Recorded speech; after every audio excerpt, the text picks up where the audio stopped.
What's up, guys? I'm LQ. This is the LQ Review. Thank you so much for joining me right here at my YouTube channel. This is where I talk about all the geeky, nerdy stuff that I love to talk about. Movies, video games, comic books, and TV shows. And this is a follow-up video. This is a follow-up video to a video that I put out a couple weeks ago called Defending Jaws the Revenge, or In Defense of Jaws the Revenge.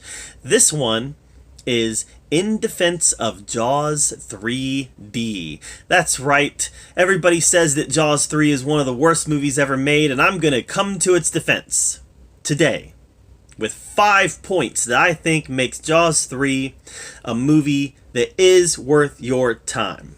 Now, like Jaws 4, I'm going to put my disclaimer out front and say that, number one, Jaws is my all-time favorite movie. I love the first Jaws. I think it's the perfect film. The second Jaws is a flawed but good sequel. 3 and 4, let's face it, 3 and 4 are bad movies. But they're still Jaws movies, okay? They're still Jaws movies, so I still have love in my heart for 3 and 4. I can say objectively that these are bad movies. Part 3 and 4 are legitimately bad films. But there's things to like in them. So when I put out my Jaws the Revenge video, I gave the reasons that I thought that Jaws the Revenge should be viewed. And now I'm going to give my reasons why I think Jaws 3 should be viewed. And the first reason is it was something different. It was something different. Now, as we know now, it was originally going to be something very different. Jaws 3 was originally going to be a National Lampoon's type spoof called Jaws 3 People Zero, and it was going to be about a shark killing people during the making of a Jaws 3 movie. And in the world of what if, I would have been fascinated to have seen that movie. I'm glad they didn't do it, but it would have been fascinating to see. But going down that road, it was clear that Universal did want to do something different, because they took the Jaws franchise out of Amity and put it into Seaworld in Florida. Now, I've been to Seaworld in Florida, and there's no ocean nearby. The ocean's about an hour and a half away. About an hour and a half away, I think. And, yeah.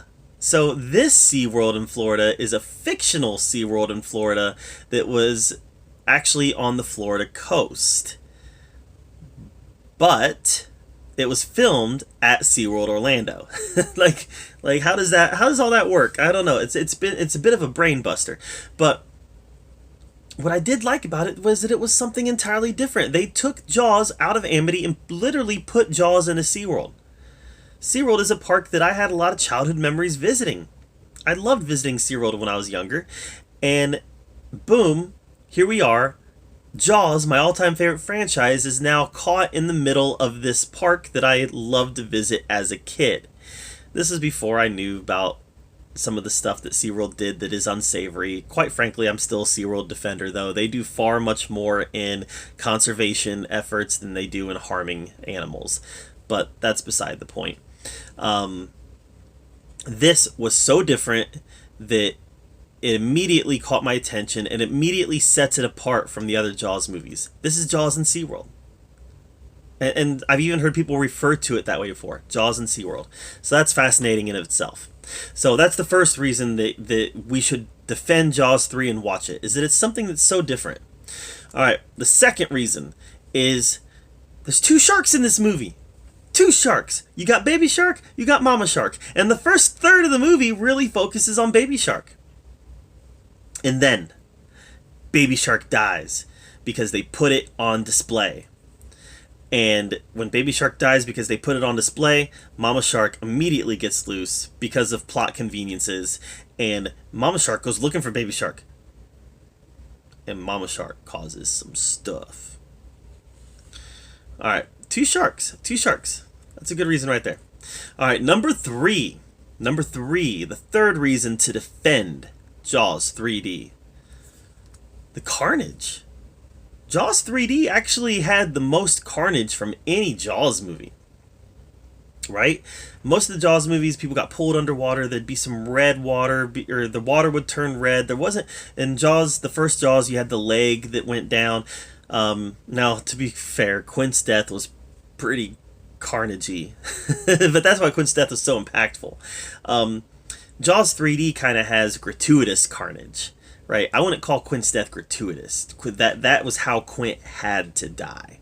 Whereas over here in Jaws 3, a lot of the carnage was for the sake of carnage, right? The body that they showed us after the one guy gets eaten, they show us his body, and that was just gratuitous carnage for the sake of having it in the movie.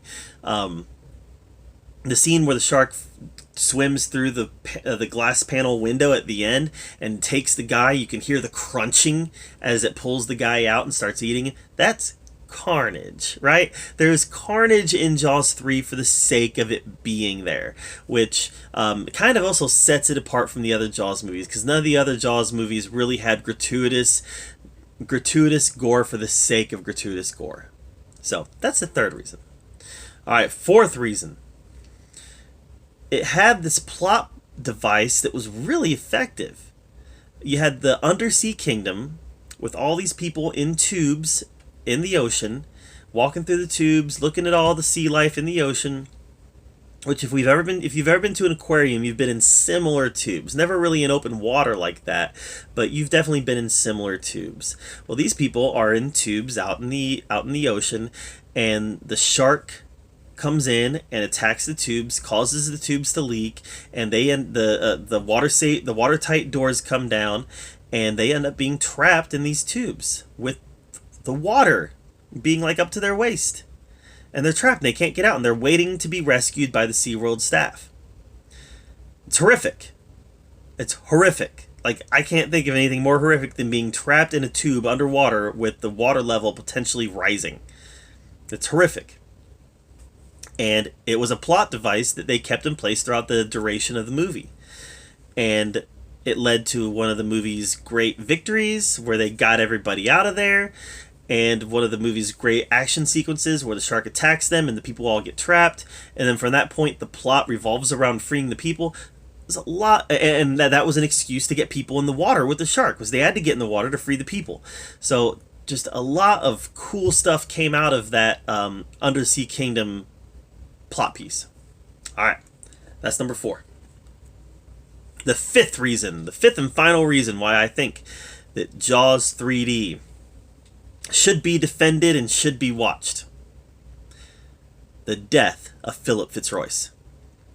Oh my gosh, that is probably the most horrific death in any Jaws movie. Even more so than the death of Chrissy in the first movie.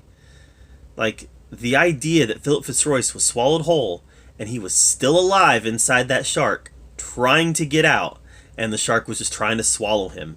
It was horrific. And the POV, where they had the camera from Fitzroyce's point of view, again, horrific. It was claustrophobic. It was terrifying. It was something that stuck with me. When I think of Jaws 3, that's the first thing I think of, is the death of Philip Fitzroyce. Such a strong moment in a not great movie. Such a strong moment and such a strong visual that the movie needs to be watched just for the death of Philip Fitzroyce. Now, was it believable? No, not really. I mean, number one, the chance of him getting pulled into that shark's mouth without getting bit. Number two, an experienced diver not knowing how to tie knots. I mean, there's a lot of issues that I had with it, but man, was it horrific. So, that being said, that is the main best reason to watch Jaws 3D. Alright guys, what am I forgetting? What reasons do you have that make Jaws 3 this redeemable movie? Is it Dennis Quaid's coked up acting, where when he yells for the ski show to get out of the water, it's barely intelligible because he's so cracked out on coke? Is that a reason why you think you should watch it? Was it the bumper boat scene? Was it Leah Thompson? Let's face it, Leah Thompson in a movie, that's a bonus, right? That's a plus. Was it the great thespianism of Louis Gonzalez? Not Louis Gonzalez. Louis Gossett Jr. I'm sorry, Louis Gonzalez. Louis Gossett Jr. Was it his great thespianism acting? Why do you think Jaws 3 is a redeemable film that should be viewed?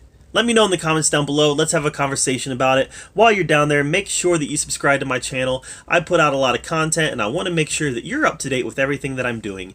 And as always, thank you so much for joining me right here at the LQ Review, where we get to talk about all the geeky, nerdy stuff that we love to talk about. Till next time, we'll see you guys later.